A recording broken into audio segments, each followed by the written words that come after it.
Let's bring in our political panel. Evan Siegfried is a Republican strategist. Christy Setzer is a Democratic strategist and president and founder of New Heights Communications. Evan, to you first, are they going to get the repeal and replacement of Obamacare done? I think they ultimately will, but I don't think the votes are there for this week. There are still many things that are missing from this bill to make it a truly great bill that will actually help lower the cost of coverage for Americans and increase the quality of health care. It's missing the removal of state lines and allowing the people to go out and buy better insurance plans because of that. It also is missing allowing small businesses and individuals to pool together and buy cheaper insurance. We need to actually also include tort reform, CMS overhaul, because Medicare and Medicaid inadvertently drive up the cost of coverage and lower the quality of coverage because of their policies on things such as telemedicine, which can help to decrease wait times at hospitals as well as decrease costs for every party. Christy, let's say that Evan is right and this drives down costs and provides better care. Would Democrats get on board?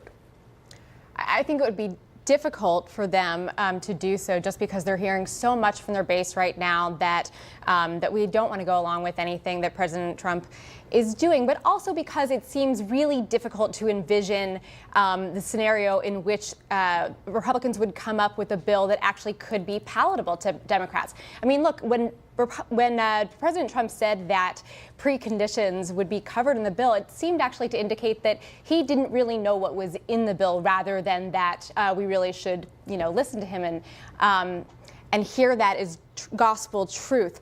I think that, again, it will be incredibly difficult for Democrats to find some common ground on this, because, again, the bill has been centered on taking rights away from people. For example, giving states the ability to essentially tell insurance companies, no, you don't have to give those people health insurance. So, yeah. President Trump has gotten wind of Democratic opposition to all of this. Listen to his take on it, and also that of Senate Minority Leader Chuck Schumer. The Democrats have been totally obstructionist. Chuck Schumer has turned out to be a bad leader. He's a bad leader for the country. And the Democrats are extremely obstructionist. All they do is obstruct. All they do is delay.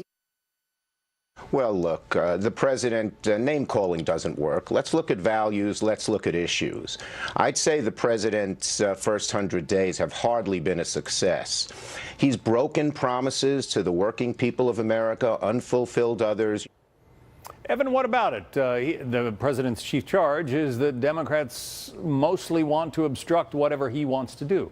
Yes, Democrats are playing to their base, who want them to be the party of no. If they even hint at showing up to the table to discuss an issue with President Trump, their base talks about challenging them in a primary. Look at what they've said about Joe Manchin, Heidi Heitkamp, Claire McCaskill, Joe Donnelly, and other moderate Democrats who have even said, I'm willing to work with the president on areas of common agreement. They think somehow it's committing treason to the Democratic Party. I think Democrats need to overcome that and actually say, we're here because the voters want us to actually get results. That's what everybody said in the 2016 election, that Washington was dysfunctional, no side of the aisle would work with the other to actually go out and fix problems. And if we keep this going this way, it's kicking the can down the road and keeping on making problems bigger. Christy, is accommodation and compromise a bad thing?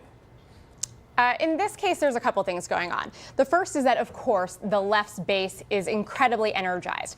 But the second thing is that it's not as though Donald Trump has actually tried very hard to get Democrats on board in any particular policies. He didn't lead with, let's say, infrastructure, where I think it would be very tempting for Democrats to get on board. He led with the Muslim ban, things that are really antithetical to how Democrats view our country as one of inclusiveness.